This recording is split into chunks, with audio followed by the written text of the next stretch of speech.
ఎన్నికల దగ్గరకు వచ్చేస్తున్నాయి. ఏప్రిల్ ఎన్నికలు జరుగుతాయి. మార్చి నాటికి ఫిబ్రవరి ఎండింగ్ కానీ మార్చిలో కానీ నోటిఫికేషన్ వస్తుంది. కాబట్టి ఆ మధ్యన అయితే చంద్రబాబు గారు పక్కన, బాలకృష్ణ గారు మరొక వైపున, పవన్ కళ్యాణ్ మరొక వైపున, వారాహి ఇంకో వైపున, లోకేష్, అందరూ నాలుగు వైపులా తిరిగారు. ఈలో బాబు గారు అరెస్టుతో మందగించినటువంటి రాజకీయ ప్రచారాన్ని ఇప్పుడు మళ్ళీ ఉధృతం చేసేటువంటి కార్యక్రమం ప్రారంభిస్తున్నారు. ఈ దఫా 25 పార్లమెంటు స్థానాలు, ప్రతి పార్లమెంటు స్థానానికి 7 అసెంబ్లీ సీట్లు ఉంటాయి. ముందు ఈ 7 పార్లమెంటు స్థానాలని బేస్ చేసుకుని ఒక్కొక్క పార్లమెంటు స్థానంలో భారీ ఎత్తున సభలు అన్నటువంటిది నిర్వహించడానికి తెలుగుదేశం పార్టీ, జనసేన జాయింట్గా ప్లాన్ చేస్తున్నాయి.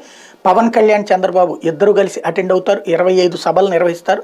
ఆ తర్వాత అసెంబ్లీల స్థాయిలో ఎవరి ప్రచారం వాళ్ళు చేసుకునేటట్టు అన్నటువంటిది ముందు నెల రోజులు, వచ్చే నెల 11 నుంచి ప్రారంభించి ఒక 25 రోజుల పాటు ఈ కార్యక్రమాలు రోజుకి 2 డేస్ కూడా పెట్టేటటువంటి అవకాశం ఉంది. ఇందులో పవన్ కళ్యాణ్ అన్ని చోట్ల కూడా పార్టిసిపేట్ చేయమంటున్నారు. తద్వారా కేడర్లో ఇరు పార్టీలకి సమన్వయం చేసుకునేటట్టు, అట్లాగే జనసేన కార్యకర్తలు కూడా పెద్ద ఎత్తున పార్టిసిపేట్ చేసేటటువంటి కార్యక్రమాన్ని అయితే ప్రిపేర్ చేస్తున్నారు. అయితే ఈ లోపే లిస్టులు ఇచ్చేస్తారా, ముందు ఇవన్నీ అయ్యాక లిస్టులు ఇచ్చేస్తారు? అసలు పాయింట్ ఇది. ఎందుకంటే ఈ లోపే లిస్టులు ఇచ్చేస్తే సీట్లు దక్కనటువంటి వాళ్ళు వ్యతిరేకించే అవకాశం ఉంటుంది. లేదంటే కనుక సీట్లు ఏది జనసేనకి టికెట్లు రాకపోతే వాళ్ళు వ్యతిరేకించేటువంటి వాళ్ళు పెద్దగా ఇంట్రెస్ట్ చూపించరు. అవసరమైతే వాళ్ళు వచ్చి అటెండ్ అవుతారు. కాబట్టి ఆ తర్వాతన సీట్లు ఇవ్వాలా లేకపోతే ముందే ఇవ్వాలా అన్నటువంటిది ఇంకా తేల్చుకోలేదు.